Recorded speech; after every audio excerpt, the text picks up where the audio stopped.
ఈరోజు మనం మాట్లాడుకునే ప్రాపర్టీ అనేది Jakkampudi inner ring road prime లొకేషన్లో మెయిన్ బస్ స్టాండ్కి రెండో బిట్ అనమాట అండి.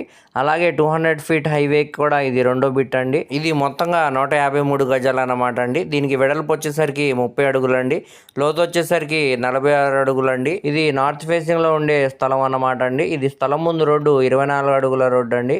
ఇక్కడ చుట్టూ అంతా చూసుకోవచ్చండి, మంచి కమర్షియల్ ఏరియా అనమాట అండి. మరియు రెసిడెన్షియల్ పరంగా కూడా చాలా అంటే చాలా బాగుంటుందండి. ఇప్పటికిప్పుడు ఇల్లు కట్టుకోవడానికి అన్ని సౌకర్యాలు ఉన్నాయండి. సో ఇప్పుడు మనకి ఇది బ్యాంక్ ఆక్షన్లో 55 లక్షల ఫ్లెక్సిబుల్ ప్రైస్కి సేల్కి అనేది వచ్చిందండి. సో ఇక్కడ వెస్ట్ బైపాస్, ఈస్ట్ బైపాస్ అనేవి ఉన్నాయండి. వెస్ట్ బైపాస్ అనేది గొల్లపూడి మీదుగా అమరావతి నుంచి గుంటూరుకి చేరుకోవచ్చండి. అలాగే ఈస్ట్ బైపాస్ అనేది భవానీపురం మీదుగా హైదరాబాద్కి చేరుకోవచ్చండి. సో ఈ విధంగా అన్ని ప్రైమ్ లొకేషన్స్కి మధ్యలో ఈ ప్రాపర్టీ అనేది ఉందండి. సో ఎవరు కూడా మిస్ చేయమాకండి. కమర్షియల్ పరంగా కూడా చాలా అంటే చాలా బాగుంటుందండి. మరియు రెసిడెన్షియల్ పరంగా కూడా చాలా బాగుంటుందండి.